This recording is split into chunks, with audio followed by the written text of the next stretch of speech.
Okay, good evening, ladies and gentlemen. We are ready to begin this evening's board meeting. The school board meeting of March 9th, 2021 is now called to order. The time is 6 p.m. We would like to take this opportunity to remind the members of the public of the district mission, which is to ensure that each student achieves his or her highest potential, and the district mission to be a world-class school system.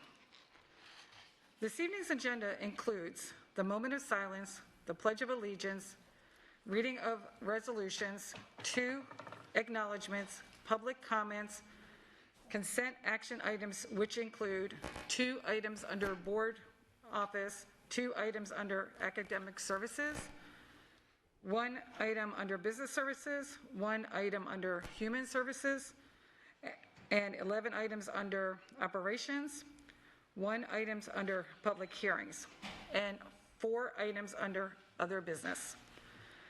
Board members, is there a motion to adopt the agenda? I move to adopt the agenda as advertised. Thank you, Ms. Fisher. And second?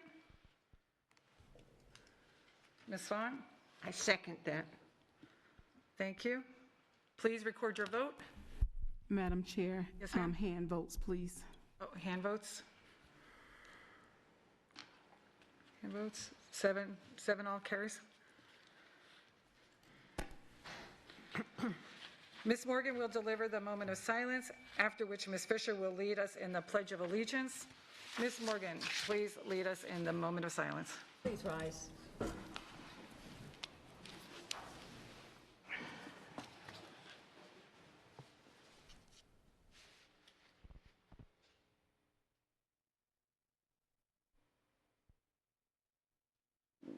Thank you. Thank you. Ms. Fisher, please lead us in the Pledge of Allegiance. Yes. I pledge allegiance to the flag of the United States of America, and to the republic which it stands, one nation, under God, indivisible. with liberty and justice for all. Thank you. Please be seated.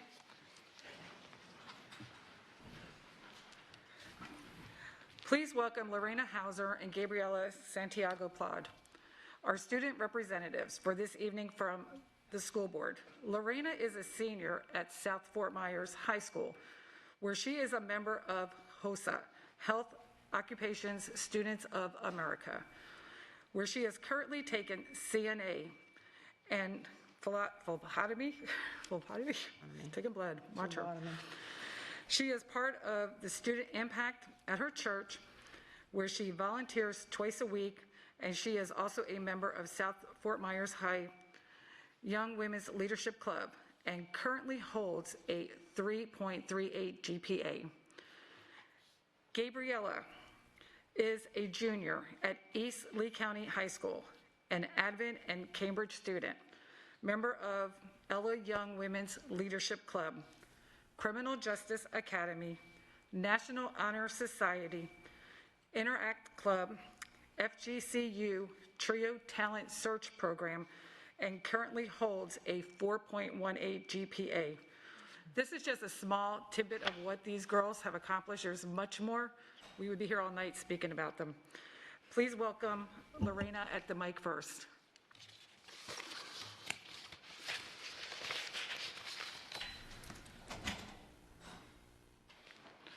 Go ahead, Lorena, whenever you're ready.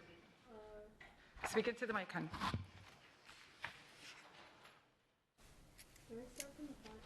Speak, can you speak into the mic?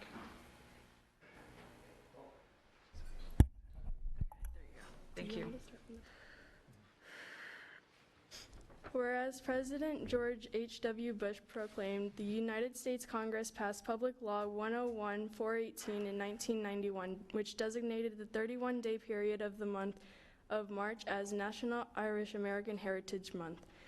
Whereas Irish Americans have done so much to shape and form virtually all areas of the life of the United States throughout our country's great history, and whereas we celebrate Irish American History Month and the tremendous role Irish immigrants and their descendants have played in the development of our great nations, and whereas we take this great opportunity to celebrate the nearly 33 million Americans with Irish ancestry and the tremendous contributions to the betterment of our country, and whereas the tenacious Irish spirit paired with the American self-reliance has helped Irish immigrants and the descendants realize incredible dreams, and whereas the neighborhoods, schools, churches, and workplaces have affirmed the importance of faith, industry, and learning, and whereas the religious devotion, strength rooted in the love of family, and confidence in the promise of America, Irish Americans have engaged the American confidence in the promise of, I already wrote that.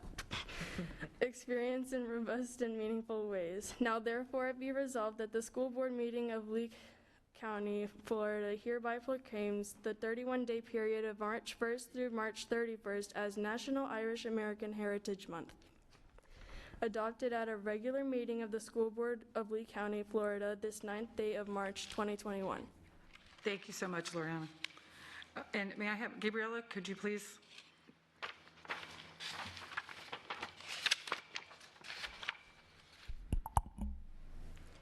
Whereas the United States Congress passed Public Law 100-9 in 1987, which designated the 31-day period of the month of March as National Women's History Month.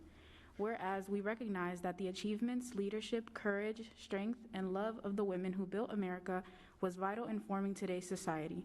And whereas women's indispensable heritage is a place from which we can draw pride, comfort, courage, and long-range vision.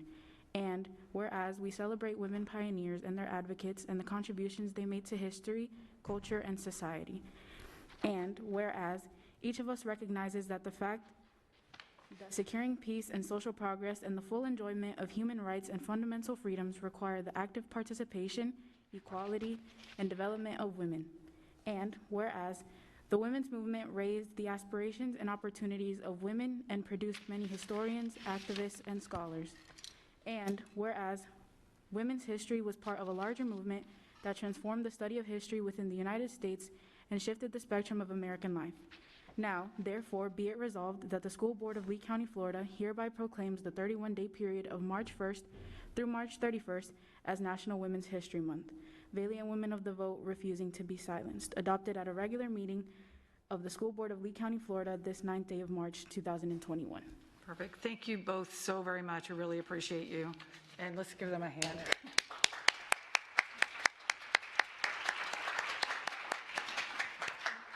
Ladies, and parents who brought them, thank you so much for participating. And if you'd love to stay, we'd love to have you, but I understand if you need to go. So thank you again. The character word for March is courage. The quote, "The ability to do something that frightens one." The design you see displayed on the screen was created by Michaela Oliver, a 12th grade student at Estero High School.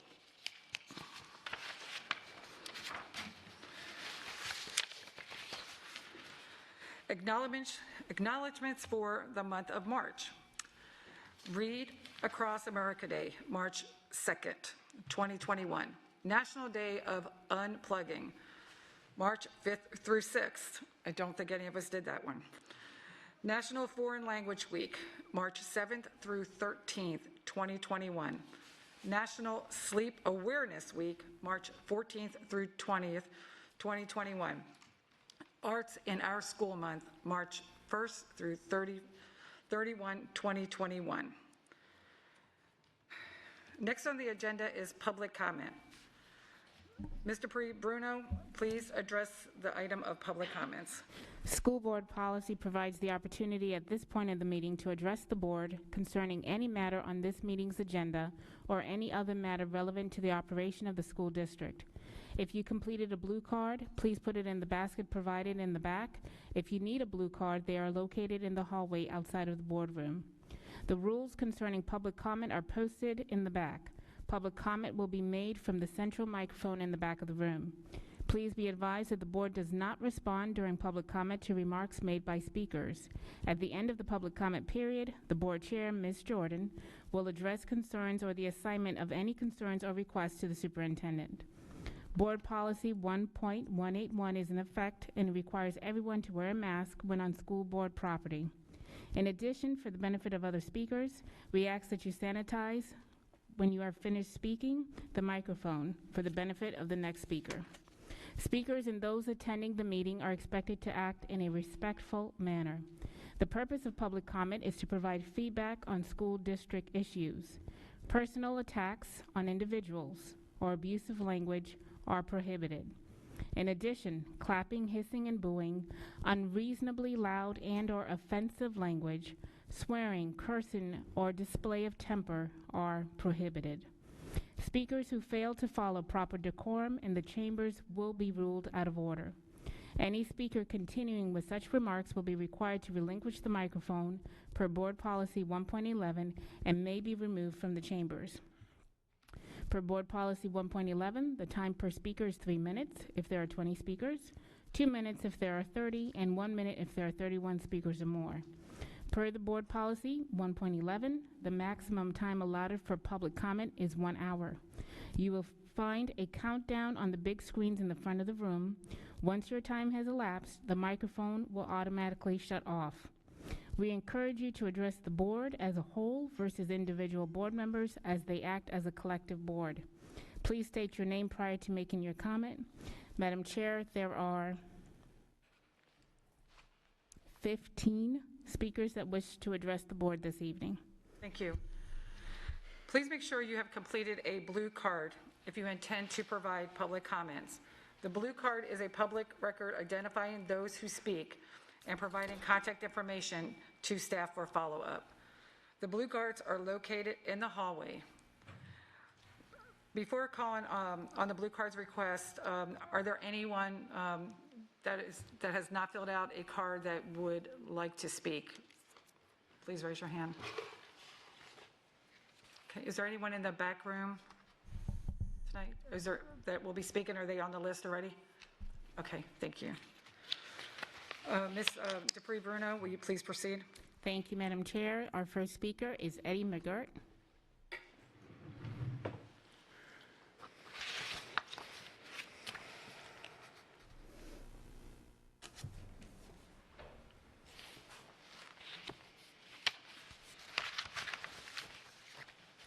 I'm here tonight to speak upon Cypress Lake High School Athletic Booster Club.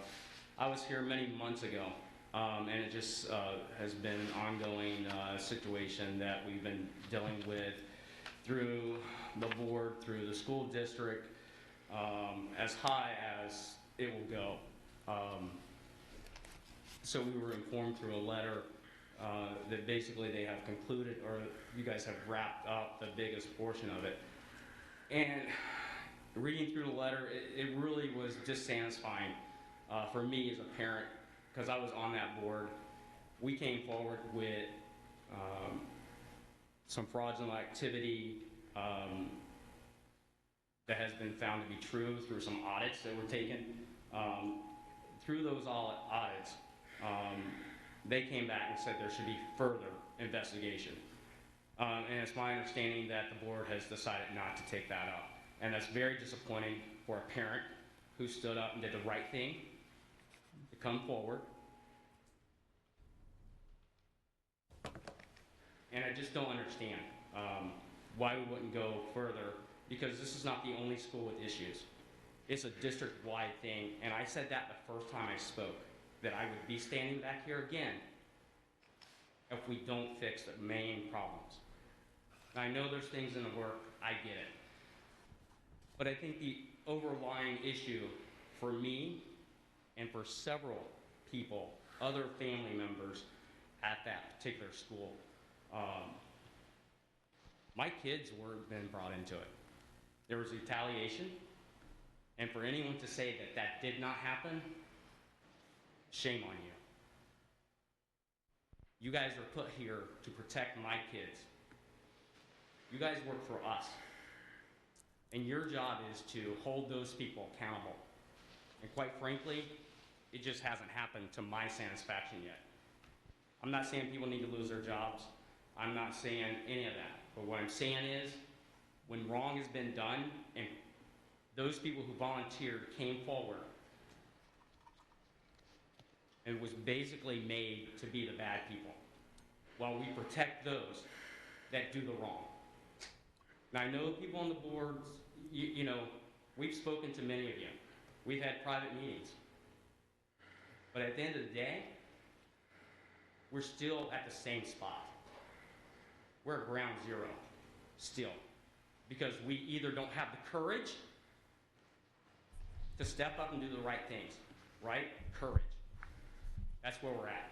Have the courage to do the right things. Hold those people accountable. Thank you. Courtney McGirt.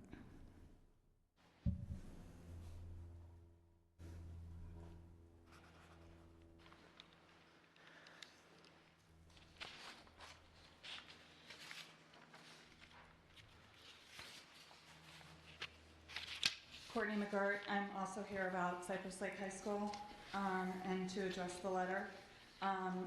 Attorney Bruno in the letter quotes, "In that text, the athletic director gives you permission to place the order, directs you to send the bill to the school. Further, although this purchase was unexpected for the Booster Club, the shirts were sold within a short period of time and the funds were returned to the Booster Club with a profit."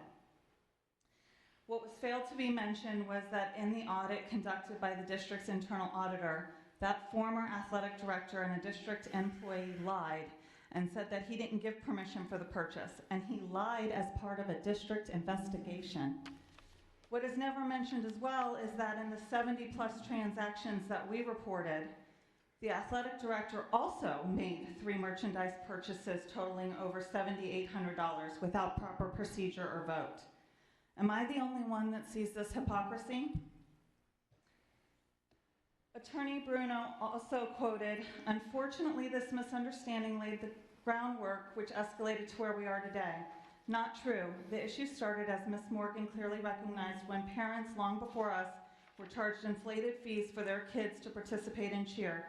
This was an ongoing issue that administration had been aware of for years. The Booster Club problem then started, and then it escalated where the children of the families involved received retaliation from their own school. I'm tired of being blamed and defending my family for doing the right thing." Also, Attorney Bruno quoted, "The EIN and corporate filings of the Booster Club were not maintained as they were supposed to be. A lapse in filing for the tax-exempt status occurred in 2015, 2016, and 2017. That's true, but it was also 2018, which was not filed until August of 2019, when they had to apply for reinstatement. And administration knew and allowed us and other sports to solicit community members with an inactive tax-exempt ID. And that's despite experienced volunteers with a 5-year tenure having been warned by the IRS previously. That's not creating a community of trust. Or how about the fact that the Athletic Booster Club officers used another Cypress Lake High School Booster Club EIN number to open a bank account after bank fraud was committed? That's tax fraud, and it put another Booster Club and other volunteer parents at risk. We are again asking for a complete investigation and audit to be done at the high school to determine what other Booster Clubs operating at the school have been compromised, including internal accounts. I do not understand how a motion tabled in a workshop became a letter of case closed by the board. I saw no further open discussion on the matter. This concerns me. You're ignoring RSM's recommendation. Please address Ms. Bruno's letter. Melissa Hatter.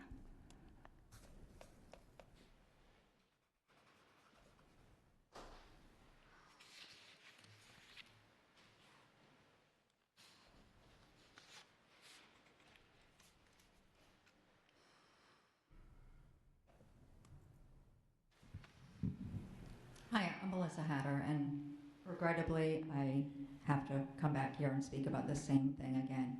I received the letter as well, which completely contradicts everything that previous communication from the district has stated. It confirms that my 11 objections to the actions taken by the district regarding the Booster Club at Cypress Lake High School, they were not allowed to take. The letter confirms this, and then it says, now, oh, we weren't supposed to do that, we have nothing to do, you're a separate entity. Correct, which is why I objected to your actions prior to taking them, and that went unacknowledged 11 times. failed to address the fact that one of the booster officers for 5 years is a district employee, one who slandered parents and conducted illegal raffles. The board's responsibilities of incorporated support organizations is outlined in Florida Statute 1001.453. Who gave the directives to take non-profit assets and records, ignoring all objections and violating bylaws? Records show that the auditor was communicating with and receiving unverified documents from administration during the investigation, while claimant was actually prohibited from contacting the auditor's office. There was a receipt for a $400 beer buffet. Obviously not a purchase to benefit the students, which is what the money's donated for. A board member recently stated public records requests are not reliable since incriminating evidence can be intentionally withheld, and stated that not agreeing with an external investigation would confirm that there's something to hide. So that would also mean our investigation requests that are being denied mean that the board and the district have something to hide? The internal auditor, prior to resigning after being reported as unlicensed in Florida, refused to answer repeated inquiries of the status of the EIN fraud investigation. Mr. Simmons continues to deny my request for a meeting, instead directing me to a hotline that is not qualified to provide answers to direct questions. Mr. Brown is not responding to me when I asked him if his request for evidence, which I provided 70 plus documents, meant it was being investigated. No response to that. Shows that the stonewalling, which is retaliation, just continues. Everything that you wanted closed in the letter hasn't changed. No resolution. We don't know where the children's money went. Nobody's being held accountable. Whoever gave the directives is who's being protected, and it's time to hold them accountable. Thank you. Rich Cesario.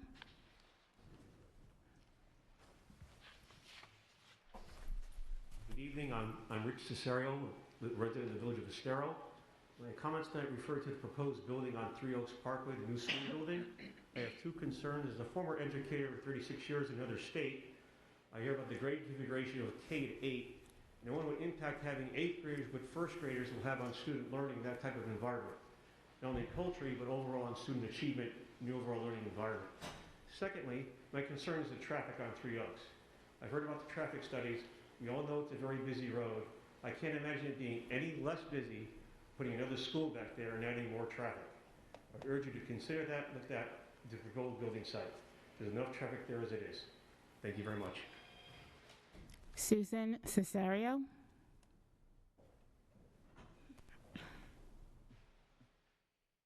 Dr. Atkins, Board of Education members. My name is Susan Cesario, and I'm a resident of the village of Estero.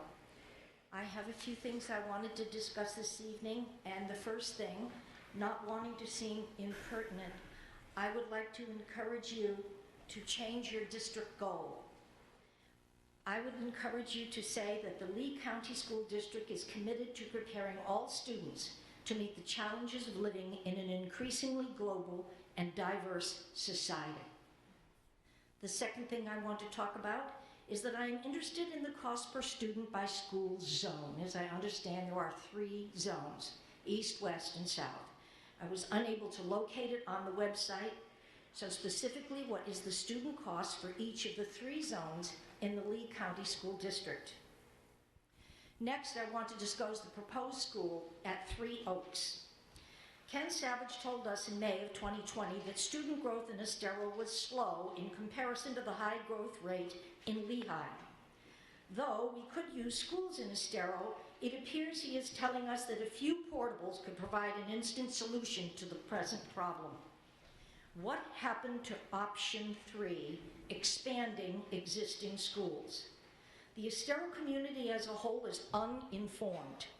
The community thought that the Block Lane site for school was finalized. Suddenly, a big change, and no required notification to surrounding taxpayers. This sudden change does not recognize the community voice. It does not recognize the neighboring residences. It does not recognize the bears, bobcats, birds, alligators, owls, and other animals for which this site is a refuge, a protective environment, and a source of food. and we have the pictures to prove it. What is the reason for the speed with which the Three Oaks site is moving? A move without regard for the water issues, the safety issues for both residents and students, and the traffic concerns. Oh my, the traffic concerns for which a youngster was just hit around the corner on Corkscrew. What could possibly be moving an unsafe environment for both children and residents forward? I implore you, as our representatives, as has been said by others on different topics, you represent us. You are supposed to be our voice, our vote, and our worries on topics that come to you. I implore you, stand up and do the right thing. Thank you. Crystal Vervey.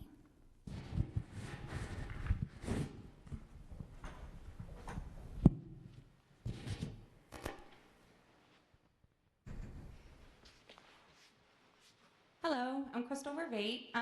Two things I want to talk about. One being the mask mandate. So I'm involved in a couple of political clubs here locally, and I'm starting to see more and more folks join our meetings in an attempt to stand up for our children, essentially. We have local officials speak at our meetings, and one of the questions that always comes up is, we don't have a mask mandate in Lee County, but we do for our children in schools. We know by looking at the data in comparison to Florida versus other states that have these crazy restrictions, we know that the mask mandates do not make a difference. Just look at the data. The other thing I want to say is, you guys, I don't know if you can answer questions, but what is going on with the busing? So there's a lot of inconsistencies in the timing that the bus comes. I work from home. I plan my schedule around when the bus comes home, about when my morning meetings are, and there's days where the bus is 5 minutes early, or sometimes up to 45 minutes late. And it's just, there's a lot of inconsistency, so I just wanted to kind of highlight that. And that is it, thanks. No. Winnie Harrison.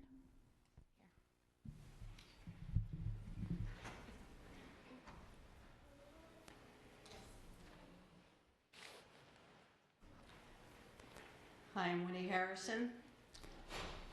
I understand that courage is the word of the month, the ability to do something that frightens you. How about ditch the masks for the students and let them live their life with all of its risks like we do every year? We now know that even more than the common sense already told us, how damaging it is to force children to cover their breathing holes. A recent German study of over 25,000 children found the harm being inflicted caused physical, psychological, and behavioral problems in 68% of the children, including difficulty concentrating, headaches, fatigue, dizziness, shortness of breath, chest tightness, vomiting, tachycardia, fainting, and nightmares and anxiety disorders relating to masked people with unrecognizable facial expressions. There's also an article on the National Institute's health website summarizing health consequences of masks, which states, per the head of the NIAID, the overall clinical consequences of COVID-19 are similar to those of severe seasonal flu, having a case fatality rate of approximately 0.1%. Not 1%, 0.1%. This is important to keep in perspective when you're discussing muzzling the children in order to avoid it. This article also details how masks are ineffective at blocking viral particles, but concluded wearing face masks has been demonstrated to have substantial adverse physiological and psychological effects, which include hypoxia, shortness of breath, activation of fear and stress response, and more. Long-term consequences of wearing face masks can cause health deterioration, developing and progression of chronic diseases, and premature death. This is a time in children's lives they will never get back. Time that is critical for their development into secure, fully functioning members of society. We cannot allow them to be crippled by this grand social experiment based on nothing. Some say their children have adjusted nicely. No. They have been subdued through mind control into submission. This is child abuse, and it needs to stop. Brenda Clark.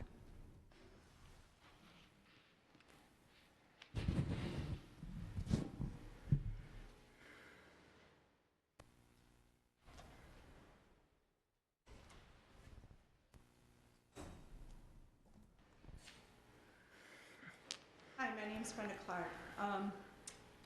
I just want my 10-year-old to be able to go to school. I've went through 2 504 meetings, of which she has been denied.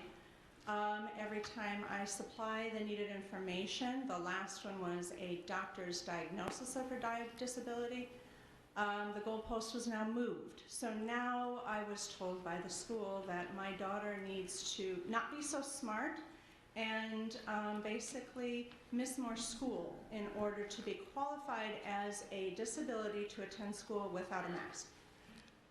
As educators, as a school district, I think this is absurd.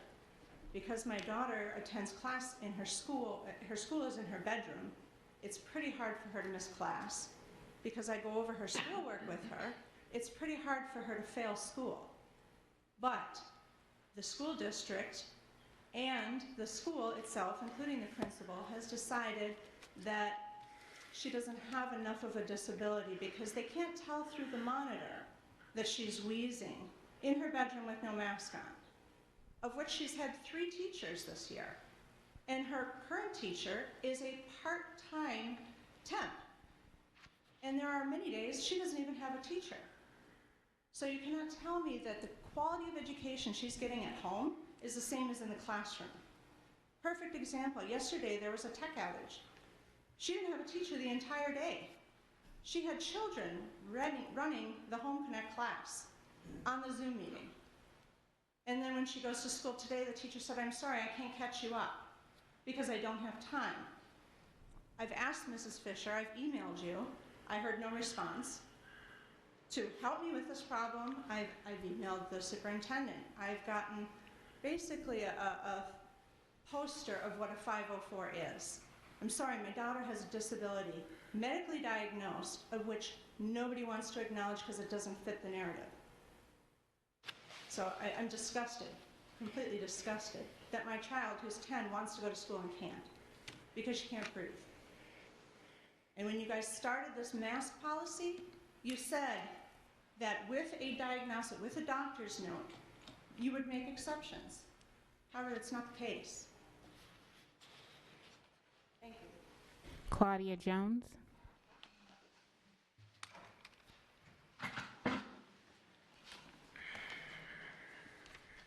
I'm Claudia Jones. My children are grown, but I came to this county a few years ago and was very, very happy to be here due to its policies, but you guys are really letting, I think, the citizens down. These young children, they're not affected by this disease. We heard a couple people say earlier it's a 0.1 affectation rate for this disease process. They are, however, affected by the lack of seeing faces. They're small children in many, many cases, in a lot of cases. They need to see faces. They need to learn to communicate with people. I know for me, I can't hear you guys. Anybody who wears a mask, I really can't hear you. So it's very disturbing to me that these children are growing up being masked. I heard someone else say, word of the day is courage, and I'm going to reiterate that as well. I challenge you guys, be courageous, take the mask off. Let's live life the way we used to live. Some will survive, some may not, but we can't go on living this way. We're not fair to our young children. So please reconsider. Thank you. Jason and Michelle Butler.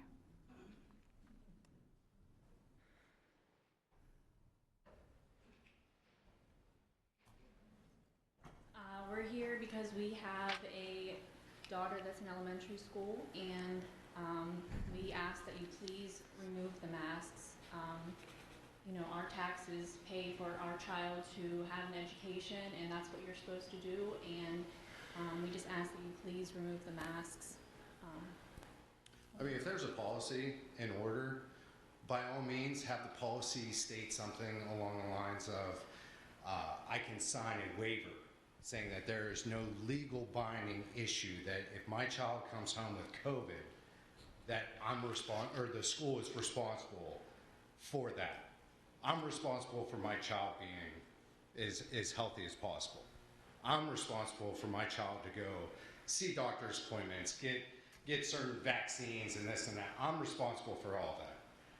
I shouldn't have somebody else be responsible for them to say, your daughter or your son has to wear a mask because we feel like it's the narrative thing to do.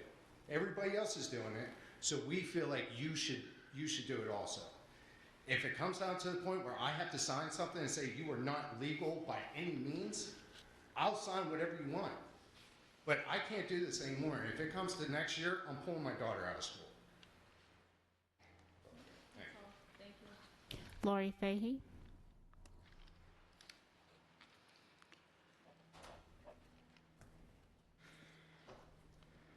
Hi, I'm Lori Fahey. I had to come tonight because I've watched the meetings yesterday, the meetings today, and I'm thoroughly disgusted with the amount of time that you've spent over a text message. This text message was not sent as a confidential and secure way. You have ways that you can do that. It was a text message. And I'm thinking the department who sent it should be the one held responsible. But I understand that the board is acting in a rash manner based on emotion, wanting to have the district, the school board or the district, I'm not sure where the money's coming from, to pay for an investigation to figure out if one of you board members shared a text message that was not sent in a confidential manner. This is absurd. We asked you to spend $25,000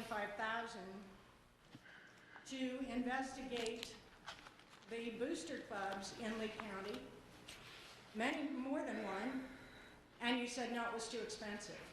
So let's figure out where this lies. As far as searching the superintendent's and Mr.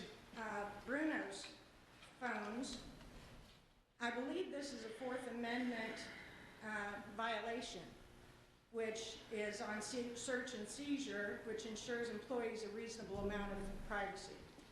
So you might want to look into that. Board members, I want to remind you, are also required to follow the policy and rules of public comment. And I would like to ask Ms. Bruno to remind board members that name calling like rabble-rouser is not allowed. Respect is required to stakeholders, even if you disagree with their opinion. Finally, graduation venues need to be set as soon as possible, please. Many of us have family coming in from out of state.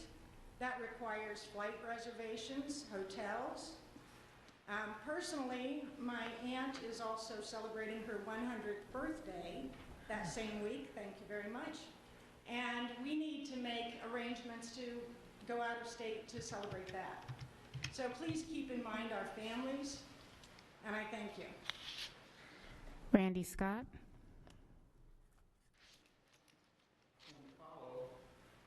I hope everybody's on their edge of your seat. For all those worried about fraud here, real quick, there was a trailer stolen. We have a video of that. It was sent to the Fort Myers police station. The video was deleted 20 days later by the director of maintenance. The only way we're going to get fraud addressed here is when the 100th monkey arises and we all have a sense of consciousness of how evil this district is.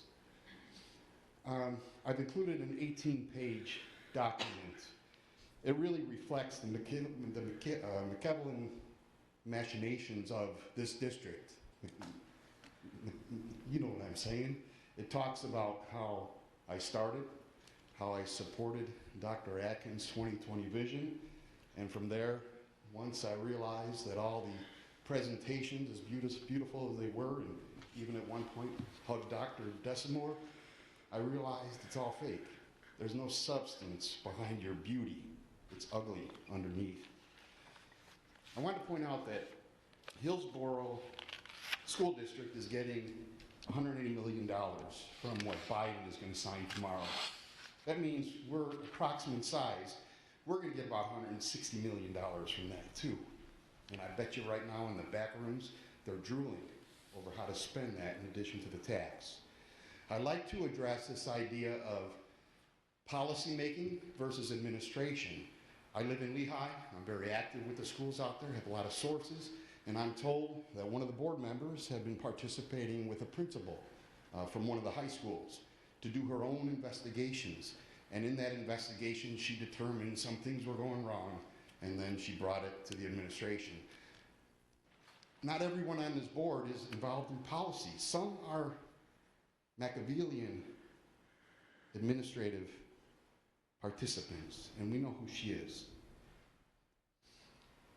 Videotape meetings today. We heard that Betsy was saying DAC brought to her attention. Well, let me tell you, the DAC don't like the videos I make because I exposed that they were threatening taxpayers in regards to getting that passed. And so I did a short clip so people don't have to watch the whole thing. And that person went to Betsy, and now this whole thing is up. 2020 vision. Do you all know that 2020 vision did not have one single matrix met? Not one single matrix. And instead, you just improved the Envision 2020. Finally, attorney conflict. I think our board attorney has conflicted out of every action in this board, that she works too closely with the administration, and therefore she cannot represent this board, and you need to draw lines where she stands. Thank you. Jackie Perez.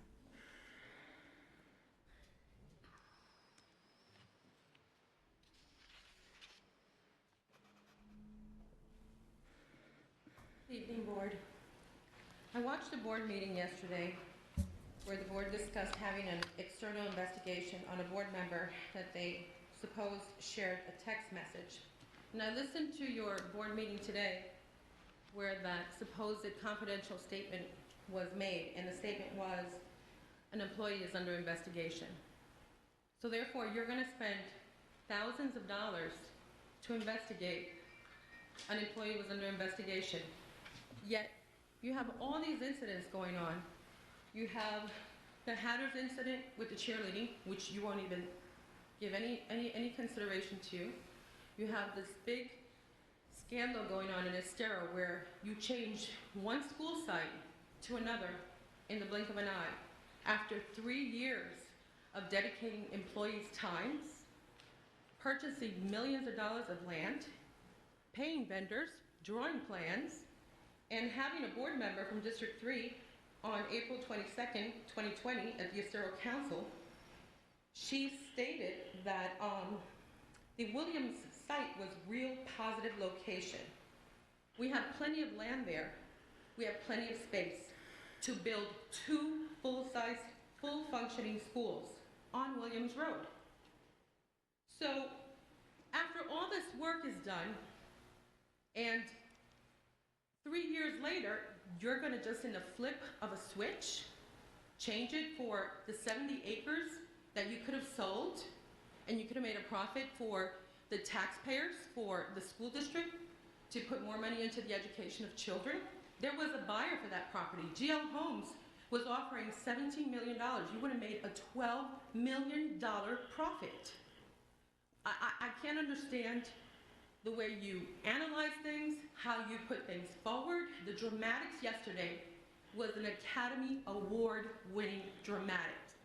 From going to how big that this investigation should be, the children that are in danger. I've never once heard you, any of you, speak when children have come up here crying about an investigation to help them. But all of a sudden, because one board member supposedly shared a text that stated, an employee is under investigation, you all go full force to pay thousands of dollars for that, right? Maybe 20, 25,000? So why don't we throw an investigation into the Estero project and find out who got paid off to switch the project? Thank you. Briefing, please. Susan J.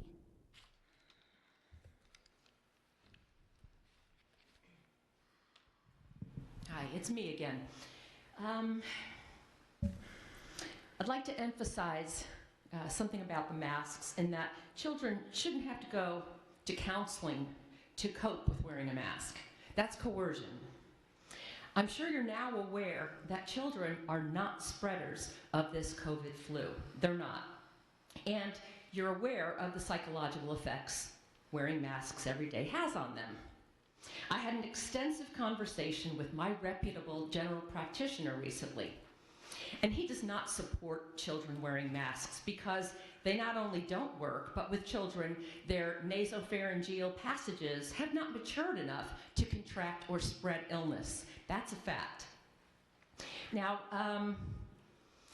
my son is now, as he needs to thrive for in-person schooling, he's now texting his father and I every day, please come and pick me up. I can't handle this. I'm having anxiety fits. He's begging us.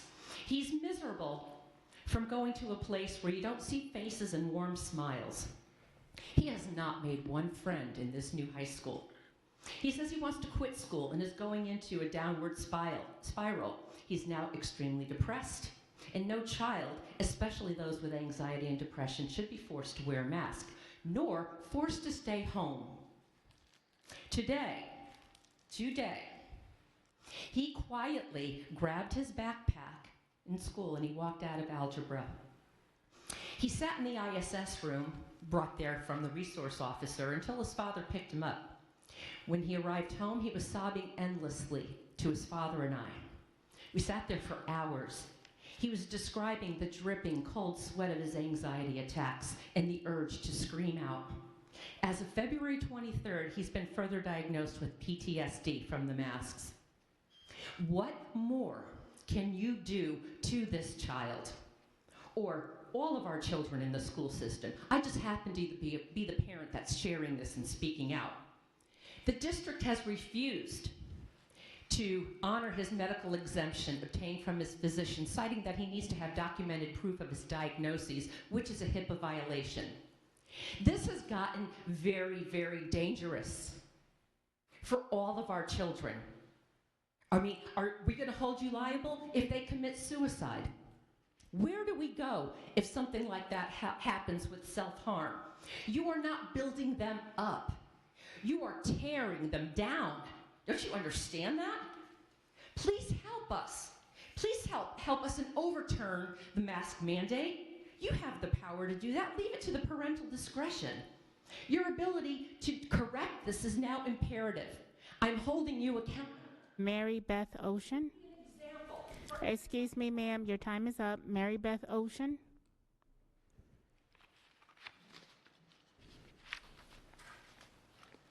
I'm back again. And I'm talking about the new school off of Three Oaks, which should be on Williams Road.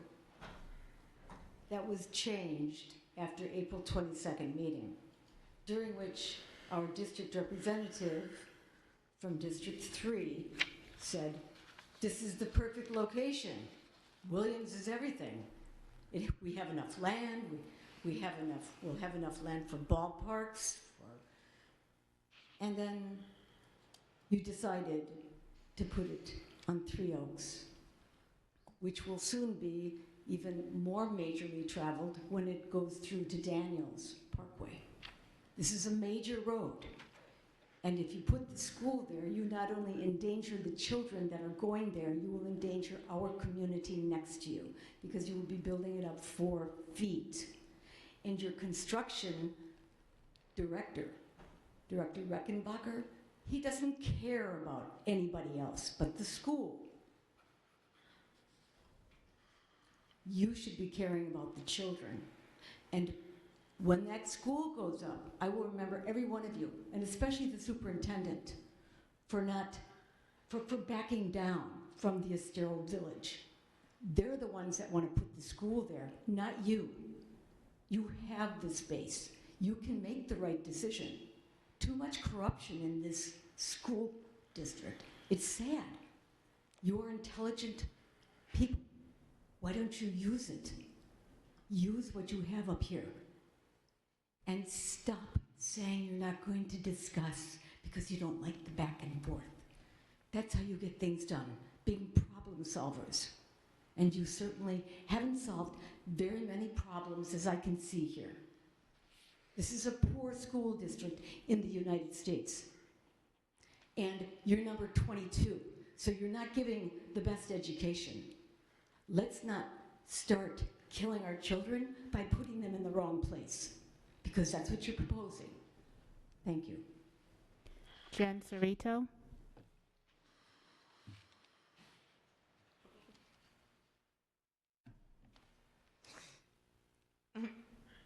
Sorry. I'm here today to ask you to remove the mask mandate. I have 3 children at home that want to go to school. They want to be with their teachers. They want to be with their friends. And they don't have that option because I'm not putting them in the risk that you know exists with wearing that mask for 7 hours a day. It's not even a proper setting with the mask. You can't see your friends' smiles. You can't get a hug from your teacher. It's too much, and it's time to stop. The studies are showing that the masks aren't working.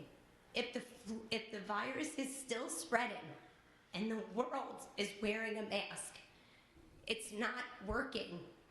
And it's time for you guys to stop it right here where you can and allow our children to make the choice for their own bodies. It's their bodies and it's their choice.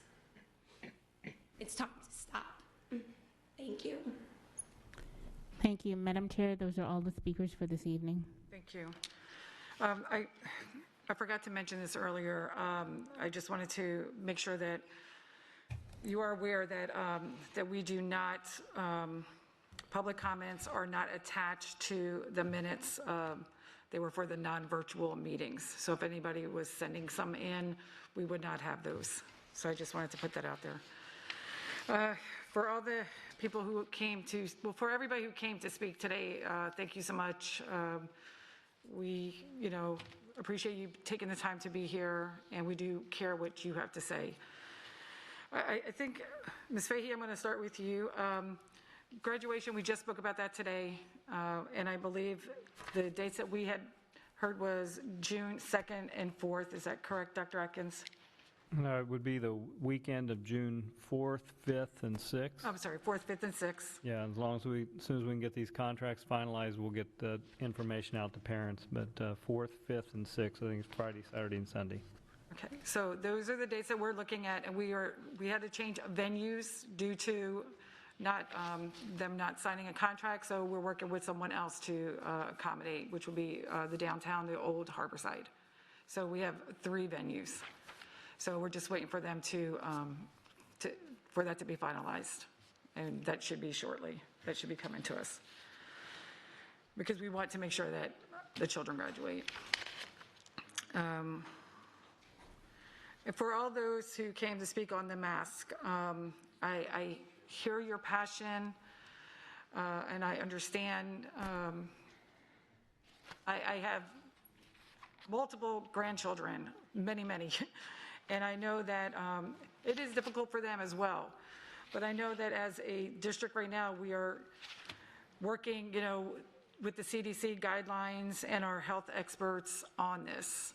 So that's where we're getting our information from. We're not just doing it off the cuff, and we want nothing more for this to be over with and to go back to normal. And hopefully one day soon, this can happen. And I would like, Dr. Atkins, if we could please have someone contact Ms. Clark regarding the 504, I would really appreciate that. Okay, yes. Thank you, because that's really important. To my friends from Cypress Lake, thank you for being here. And I know that Ms. McGurk, you sent us an email earlier, did not have an opportunity to look at what you had sent. But I know with the board attorney, and she had finished the review on that.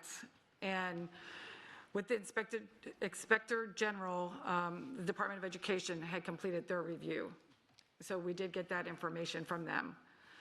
And the cooperative organization guideline that has been now sent to RSM, which are our auditors.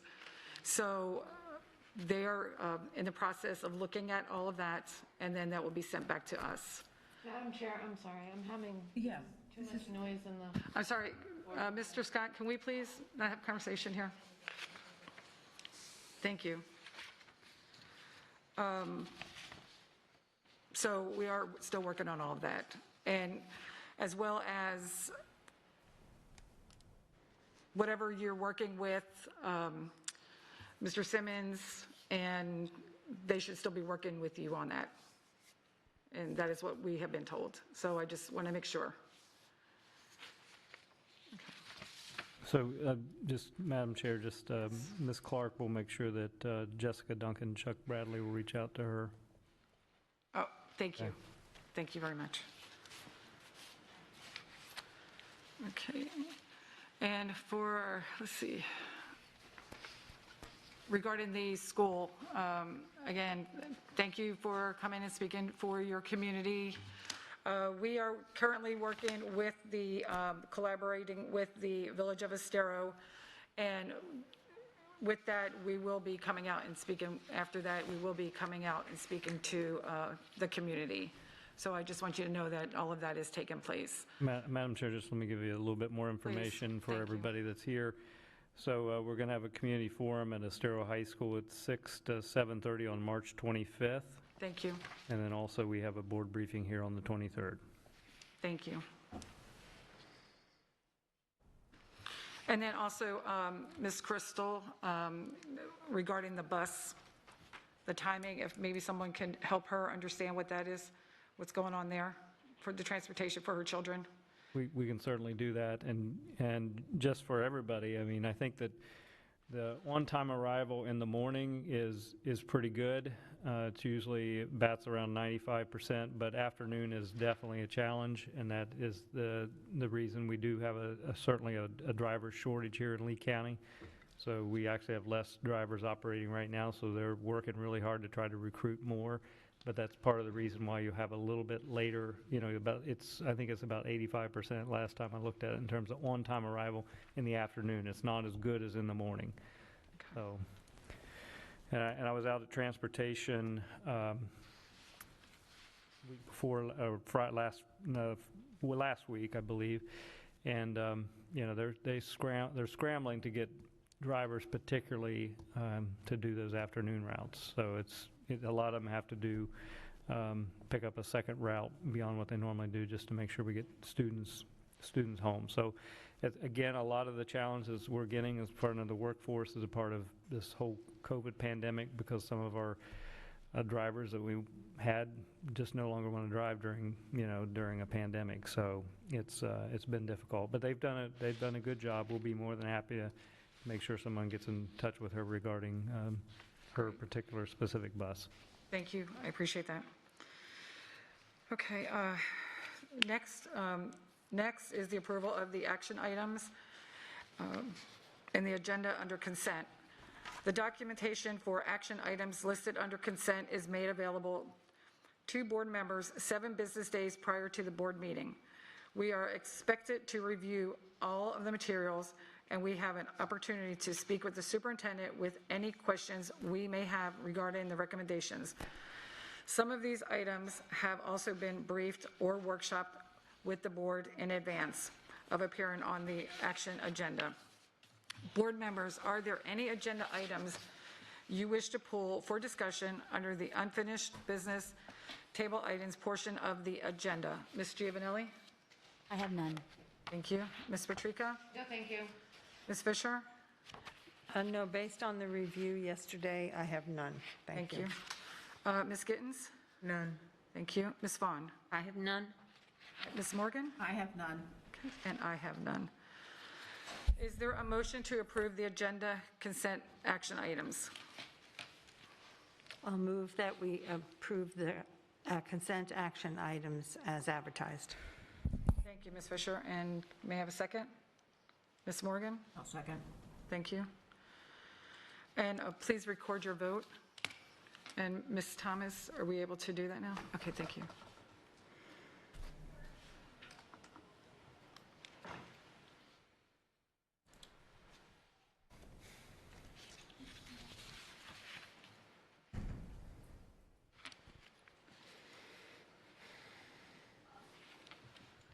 Okay, and it's 7-0, motion carries. Let's see.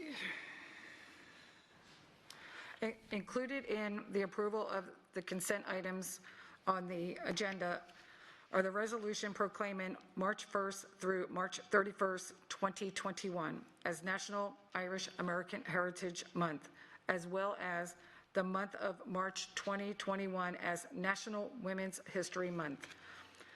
Dr. Atkins, please introduce any administrators in attendance with a new assignment that were approved under the consent items. Madam Chair, tonight we have Mr. Carl Falk, Dunbar High School teacher, is going to Oak Hammock Middle, assistant principal. If you could please stand up. Congratulations.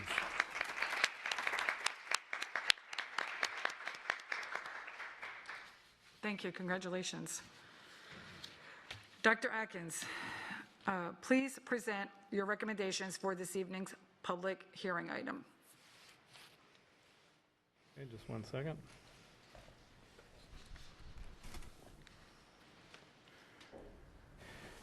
Okay, this recommendation, approval to conduct a public hearing to receive comment on proposed 2021-2022 instructional materials plan. Thank you. We now recess the regular school board meeting and open the public hearing.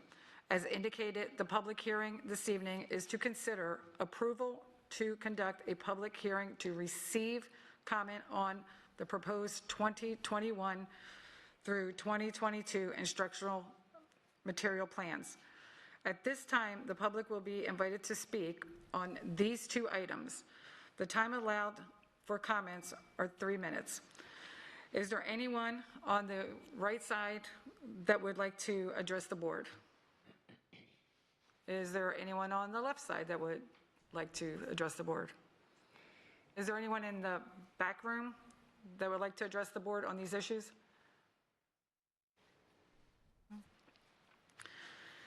Okay, seeing none, I will now close this public hearing and reconvene the regular school board meeting of March 9th, 2020. We are now to board member comments. Ms. Giovanelli, can I start with you, please? Sure. A couple things. One is actually for Dr. Atkins. I've received several phone calls regarding the homelessness in near Edison Park. Mm-hmm. And they're approaching the students like at the fence and stuff. And I think I just want to make this a public awareness, as you know, we're partners and community with the community there. There's a lot of issues. I personally contacted the mayor. And the community really needs to actually talk to the city council. I mean, we can't do a whole lot except protect our students, you know, with safety. And I know that the principal's doing her best job that she can. So I just want to, you know, I'm just bringing it to everybody's attention and awareness, really, regarding that. And I have received a lot of complaints regarding the whistleblower hotline. That whoever works, and this is for the actually board attorney as well, whoever is taking the complaints it's, they ask how to spell park and lake, and so there's issues there. So I don't know I don't know how much we have involved in that, but that probably needs to be addressed because it's very frustrating. They can't get past spelling the simple things. So I don't really understand all that exactly. Also, I have received several phone calls in the last 24 hours after yesterday's workshop and today's, and I've had several constituents reach out to me concerned about the fear-mongering that had been manipulated through the board yesterday. I am going to dispel those false claims, and that I want the public to know that there is no evidence that implicates a board member of committing a criminal activity. This is very typical theatrical ploy by certain individuals who feel threatened when certain board members discover malfeasance, ineptitude, and misappropriations of public funds. For several months now, there have been board members asking questions as the oversight of the district, and our concerns have been justified. The failure of not having enough seats for students on opening day at a Lehigh Middle School and the changing of school site after 3 years of invested work and millions of dollars, that the actions of a board member giving a directive directly to the superintendent and staff, canceling a vendor's contract, those things are what's issues that this board should be addressing. These very, very issues have caused backlash that you saw yesterday. Those engineered techniques are carefully crafted by individuals sitting right up here on this board right now. Let's review the statement. An employee is under investigation. How many times have you heard this being said by the district media sources? We cannot release any information pending the outcome of an employee's investigation.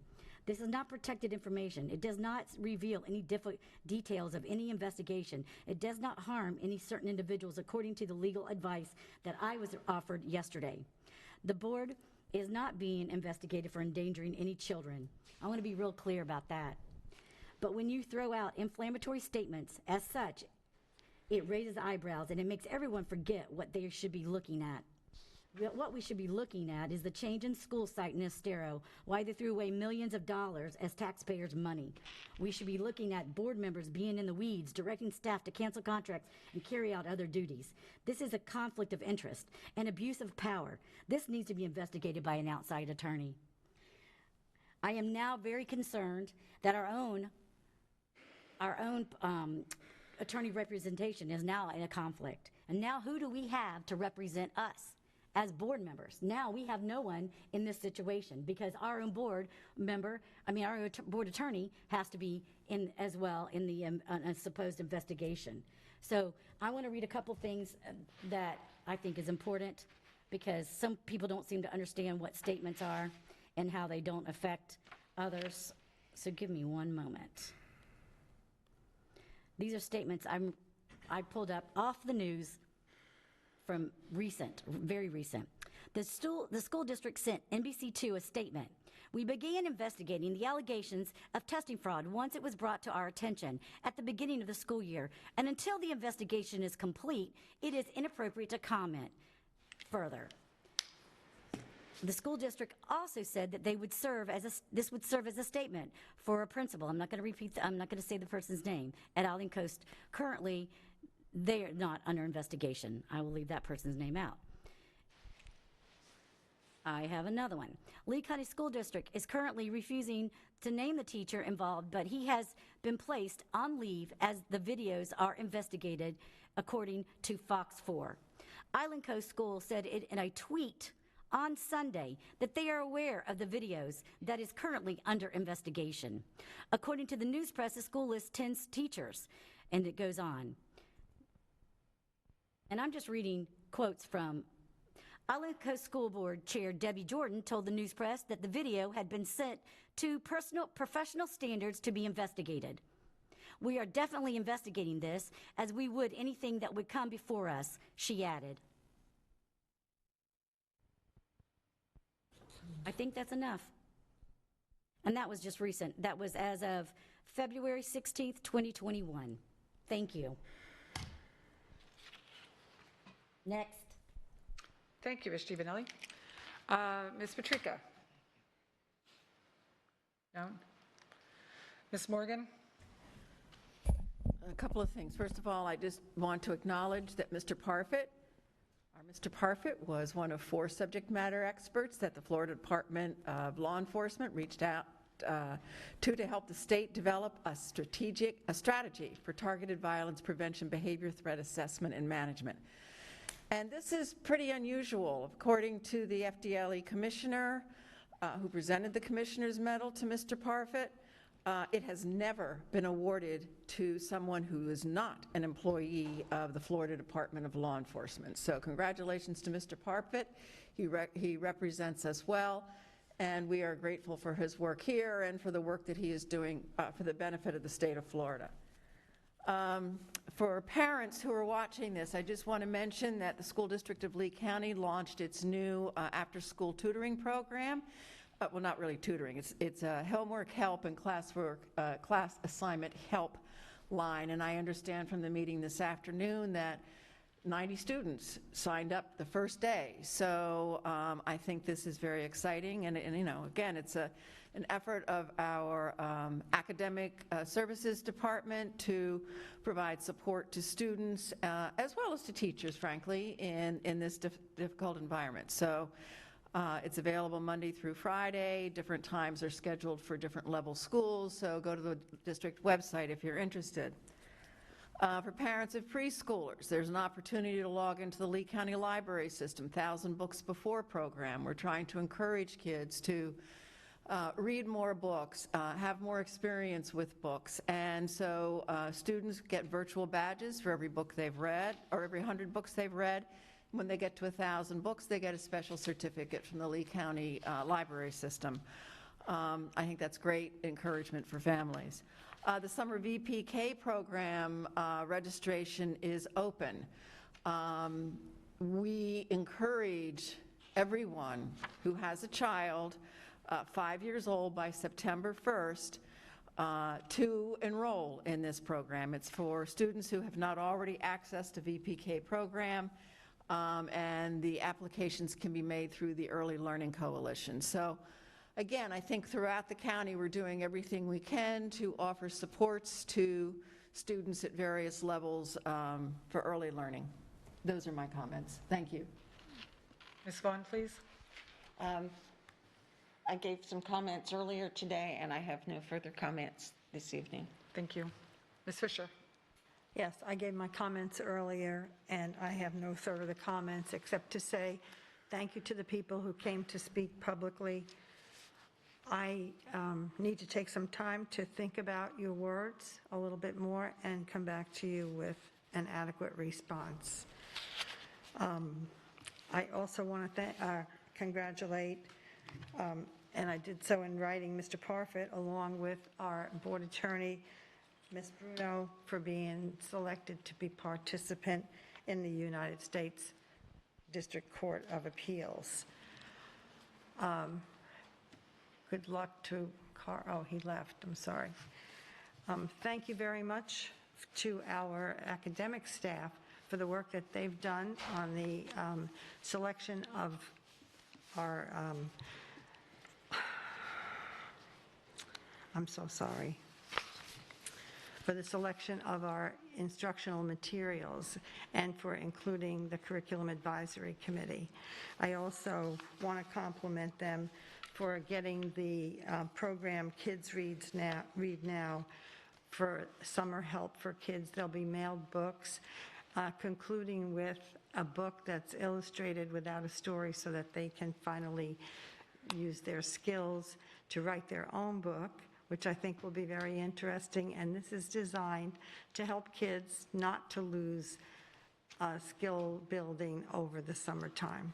So thank you to that department for their very hard work, and to everyone in the schools for all hands on deck. Thank you. Thank you, Ms. Fisher. Ms. Gittens? Okay, I think I have some pictures that they're going to go up, and then I have a PowerPoint that I would like to share with you. Okay, this was at a, it was interesting, it was an honor roll parade for Home Connect students. The next slide. And students and teachers and everybody. This is at Harns Marsh Middle. And it was really fantastic. They were driving by and everyone was cheering and clapping and all. Next one. And next one. Okay. This was interesting because as we're standing on the sidewalk, there were 3 different types of traffic. There were the students that were coming to get their honor roll from Home Connect. There were parents that were coming in the COVID line to pick up kids. And then there were the ones that were coming late. And it was funny because one little girl got out of the car and everyone thought that she was one of the Home Connect honorees. So everybody's cheering and clapping, and one of her teachers said, "No, you're supposed to be in class right now." She said, "Yes, I'm late, but this was pretty good. I may come late more often," because everybody was cheering and clapping for her. But I thought that was funny. And the next one. This picture I thought was really good. One of the Home Connect students, you can't even tell where the student is. I think she's way in the back. I don't know how they got all these people in the SUV. And it must have been everybody in the neighborhood got in to help the student get their award. And I just thought, this just shows the family situation in our district. Next. Also, on that day, it was International Women's Day. And the businesses, Publix, I think it's on Homestead in Lehigh, and Trader Joe's donated bouquets of flowers to all the females at the Harns Marsh Middle. And so I was there to help pass them out, and they sent some to I brought some to all of our fellow board members and secretaries, and I just want to say publicly thank you. There's also a video that was done, and it is up on YouTube. I think it's up now, that shows the whole thing of the teachers getting the flowers and the door open, and they're just kind of like, okay, am I in trouble? One teacher actually, when the principal, Mr. Dazansky, knocked on the door, she looked up and saw him, and she went back over to the desk and picked up her laptop, and we told her, it's not a day to chat. Okay. She was all ready with all of her information to share it, so that was fun. Next. And then there was Chris. What's Chris's last name? Hold on. Chris Lopez is an 8th grader at Harns Marsh Middle School. Chris wears a size 17 shoe. Chris has a hard time finding shoes because most times they have to be custom made. But Laces of Love and Mr. Larry Hammond, I don't have this up on the thing, but Laces of Love, that provides shoes to many of our students in the district, a month or 2 ago found a pair of size 17s, and they took them and gave them to Chris, and he was so excited. Well, last week, Mr. Hammond called. He says, we found another pair of size 17s, and you want to go with us to give them to Chris? This is the sweetest, nicest kid you ever want to meet. He was just, oh, these are wonderful. Next one. That's his new shoes, Nikes, in a size 17. So now he has 2, and they're going to give him some more later on. And the way this started, too, the administration had seen Chris walking around with duct tape on his shoes. And, you know, sometimes kids do it just to be fashionable or whatever, or do something different, but he was doing it because his shoes were falling apart. So now he has 2 pairs of shoes, and he doesn't have to wear the same ones every day. That was fabulous. Next. Okay, now, before I start this,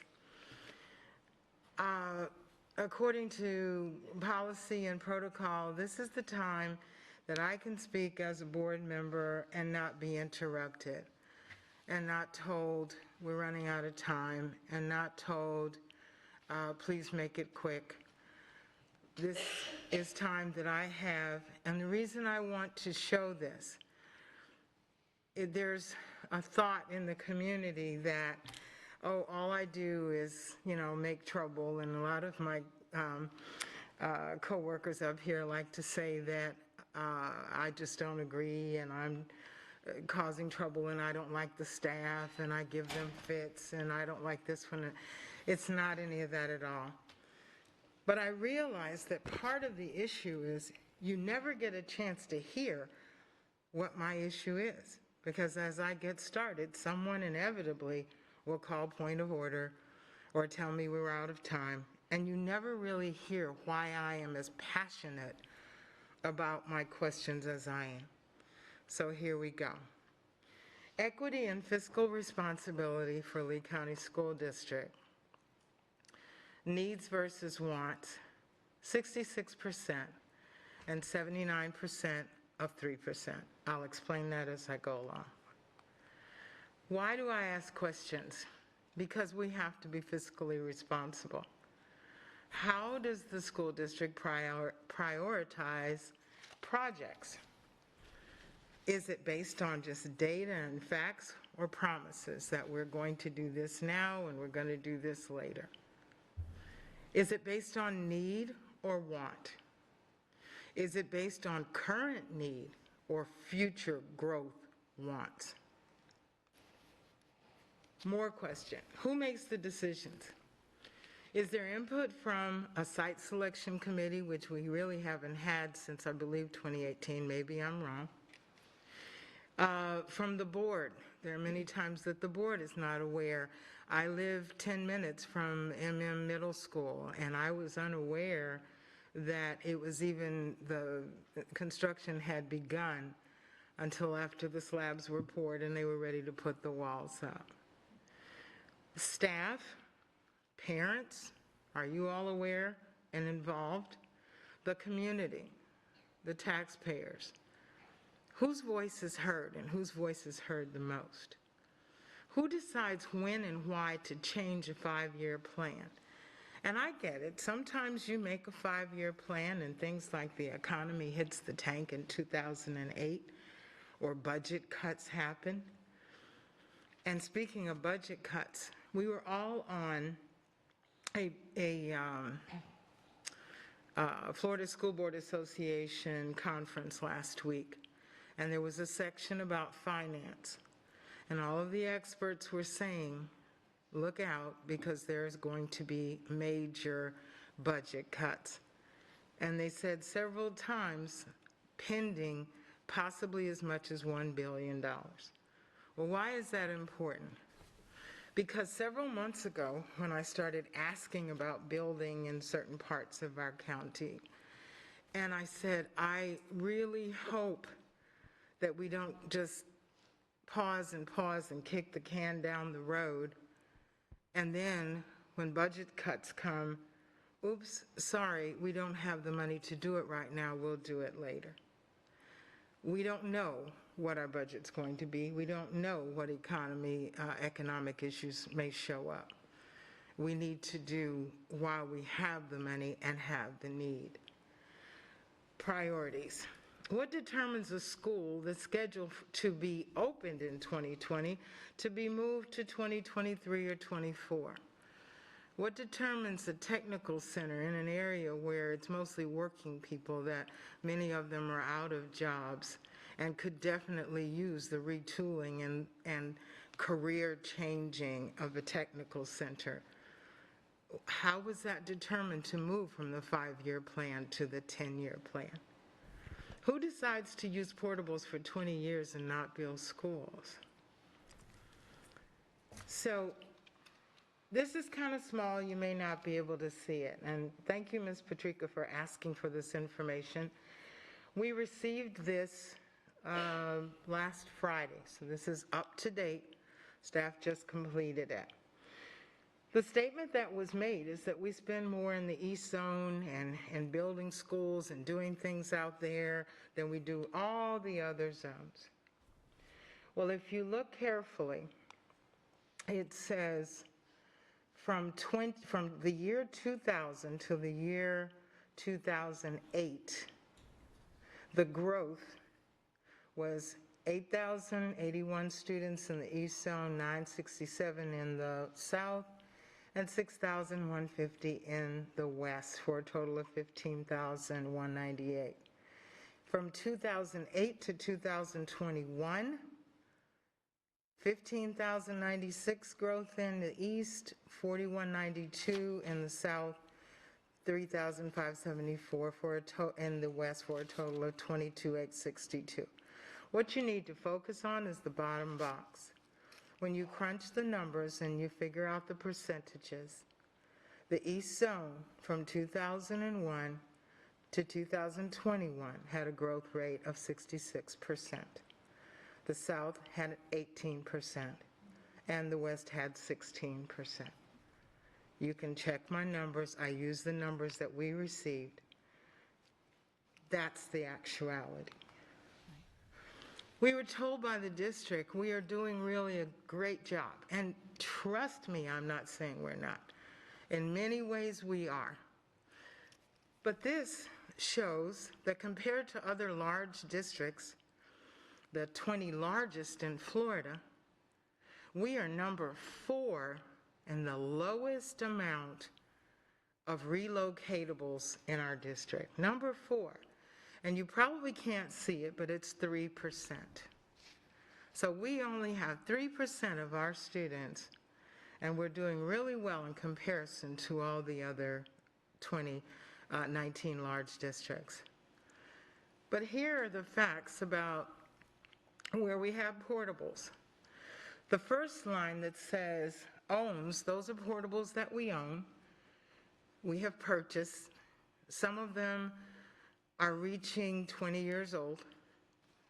I haven't received the list yet as to how many of those, but I know in the next 2 years, by 2023, many of those will reach 20 years old. In the South Zone, there were, you can see the number there, 14 that we own, 11 that we rent, and I'll explain about that in a second. In the West Zone, 6. And in the East Zone, 95 owned and 22 that we lease or rent. And the small print at the bottom says this excludes the portables that are in storage or that are used for other equipment needs. What does that mean? Well, let me go back. Remember this one where the 3%, we only have 3% of our students in portables, right? So let me break that down for you. Of the portables that we own and rent, there's a total of 148. When you crunch the numbers with 3%, 79% of those 3% are in the East Zone. 4% are in the West and 16 in the South. The federal portables are paid for by grants and federal funding. So I didn't add them in that first line. But when you do add them, the 3% goes to 20% in the South, 5 in the West, and 73 in the East. Some people will say, okay, on this list, for Lehigh Senior High, at Lehigh Senior High School, we have 17 portables that are staging or temporary for Gateway High School that opens next year. Well, I kind of have feel some kind of way about staging, because if we planned out well enough, we wouldn't have to have a year where we put kids in portables in preparation for the school that's coming in the next year. But just in case, I took those out, and the blue numbers show you I took out the ones that are staging, and the number at the bottom in blue takes that 3% to 82.6% in the East Zone. Now, what does this mean cost-wise? I'm sorry, my slides kind of slipped over a little. But the first column is owning and then rent. We own 115. For every portable that you set up, every time you move it, it costs $50,000. And so for the 33 that we're renting right now, that $50,000 is $1,650,000. If we lease them, it's an average of $11,000 a month to lease a portable. I believe a few years ago it was $10,000, so I gave a little bit for inflation, but I can change that to 10, and it's still an exorbitant amount. So for the 33 that we are leasing right now, we're paying $363,000 a month for those 33, and $4,356,000 per year. If we lease them for over 20 years, and hopefully we haven't done this, I just crunched the numbers on this because it was interesting, it would be $87 million. And with the setup fee of $50,000 each, it would be $88,770,000. This is just a sample. I know you can't read a five-year plan. But I looked at five-year plans from budgets from the last 10 years or so. And I looked at where there were items on there for middle school, high school, elementary schools, and all that in the East Zone because of the growth. And then you look at the next five-year plan, and it's moved back. Some of the schools that they're building now were originally on a five-year plan to be completed this year. I don't know how that changed. In the capital, I think this was the tax, not the capital, but the tax money. This was an item that was on there, and it says, we meet the needs of an increasing population. And on the left, it shows the project, and then it shows when it is completed. We're already way behind. Remember 66 and 79. Here's another example. There's going to be an innovation school, K through 8, that will be built. And if you look closely, right in the middle of the picture, there's a little orange flag. And that's off of Tree Line. That's where the innovation school will go. But if you look at the colors, the lighter the color, the more students. The yellow is the most students. Do you see where the flag is? Do you see where the students are? In the Estero project, this is a different look at it. The blue dots are where students are. If you see in the center, that's the proposed K through 8.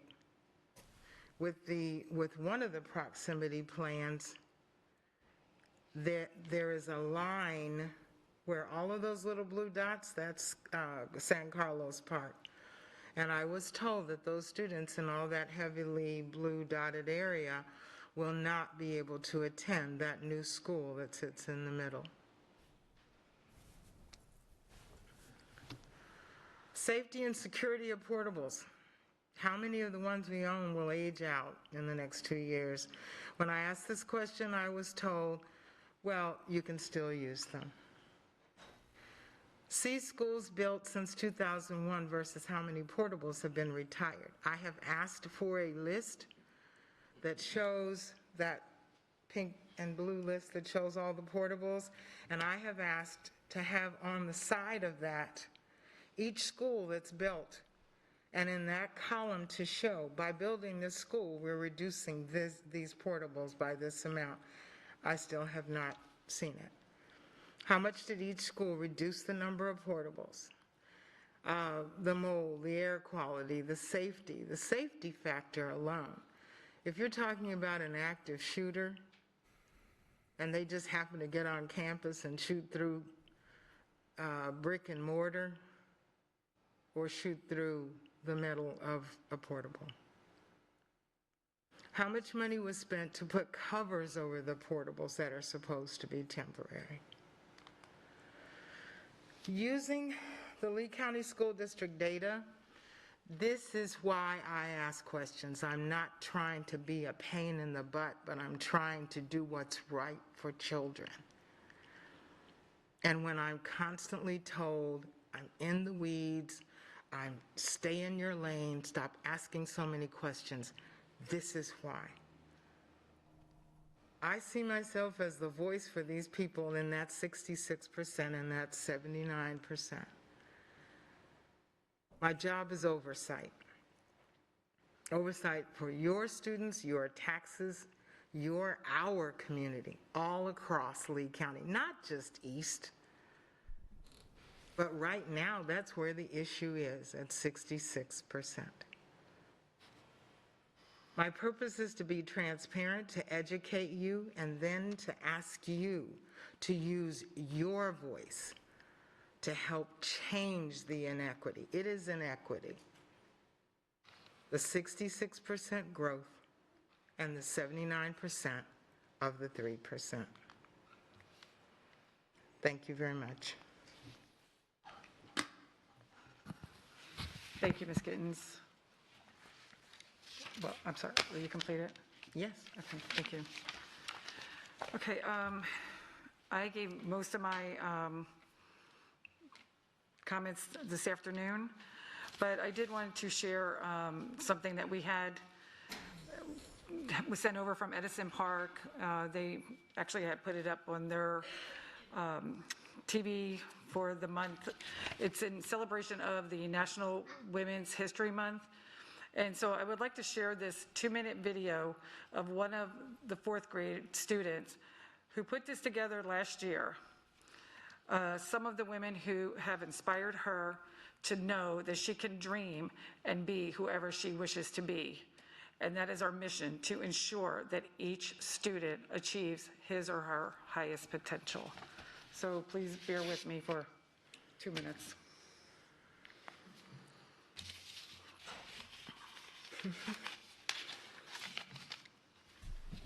Okay, 1 minute. She's coming. It's going to be 2.5 minutes now. It'll be worth it.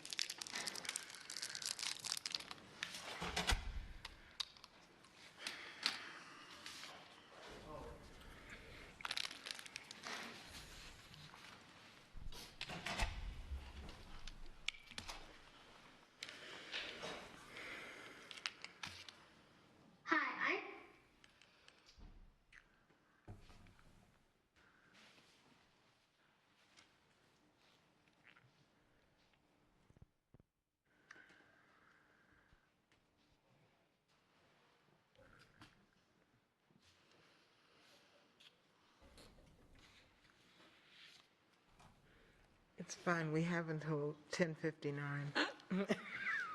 Sorry. It did actually work later, earlier. Oh. It's there.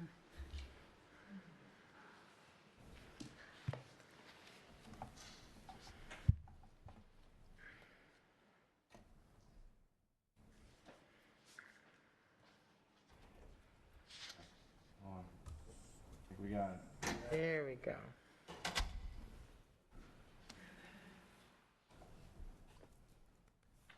Oh, no, now there's a voice. I was cheering for you. Joe, you promised. Present some. I apologize. Hi, I'm Major Honor. In my video, I'm going to represent. Looks good right here. We can see it on this one, but everybody can. I'm gonna restart it. I'll try that. Let me get an old reboot and I'll see what happens.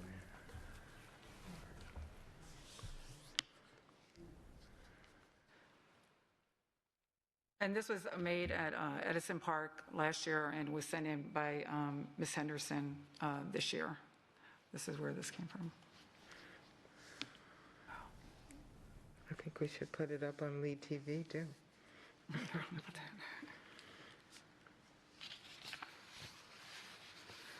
Well, I guess while we're waiting for that, Jason, maybe I'll just go see if Ms. Dupree Bruno until you can get that. Okay. Thank you. Ms. Dupree Bruno, do you have any comments? No, I don't. Thank you. Okay, that was too short. Dr. Atkins? Just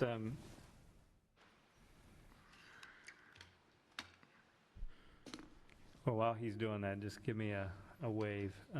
Response to something Ms. Giovanelli said, Mr. Newland did participate in a meeting with Roger Mikado, Director of Human Services, along with other organizations, the other City Fort Myers staff, and they've been working with the Salvation Army, checking Lions Park to help the homeless get to the rapid rehousing program. The goal is to get 100 there, 100 homeless in 100 days. Apparently they surpassed the goal by 115, including 60 kids that were actually able to get into a home. So the program to pay expenses up to 12 months based on certain criteria on an individual basis.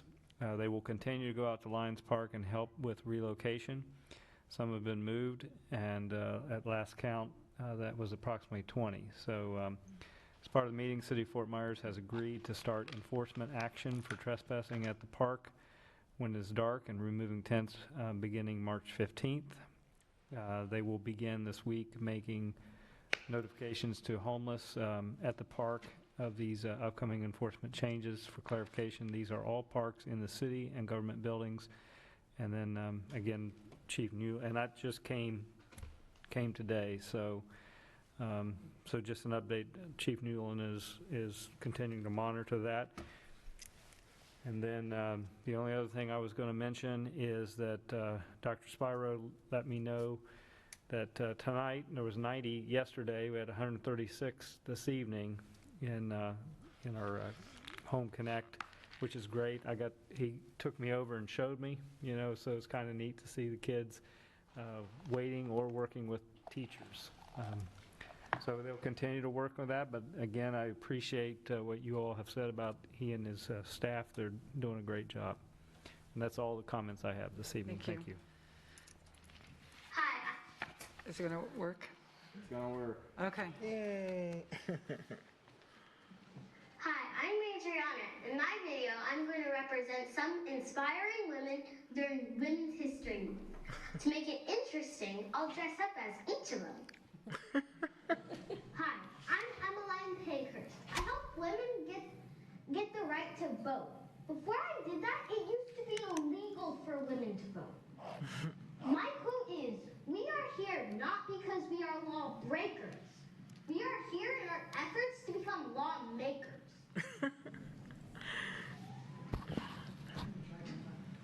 Hi, my name is Ruby Bridges.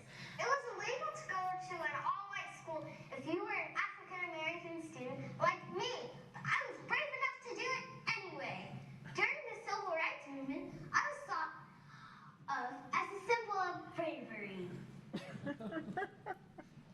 Hello, my name is Ruth Bader Ginsburg. I was the first female Supreme Court judge. I helped break the old rule that men were greater than women. Every man told me that I couldn't, but I tuned out and proved them wrong. Hi there, I'm Dr. Meg Jemison. I'm the first African-American woman to travel to space. I joined the Peace Corps in 1983. I worked for NASA, and I even started my own company called the Jemison Group. Everyone told me that I couldn't be an astronaut because I was an African-American woman. I followed my dreams, and here I am. All you little women out there, you follow your dreams. And maybe you will be celebrated during Women's History Month too. Don't ever let anyone stop you from following your passion. Hi, Thank you, Jason, for that. Thank you. Okay, the next meeting of the board on Monday, March 22nd, there will be a school board workshop at 9 a.m. and 1 p.m. On Tuesday, March 23rd, there will be a briefing meeting at 1 p.m. and an action meeting at 6 p.m. At this point, having no other business to come before this body and seeing no objection, This meeting is adjourned. Thank you and have a good evening.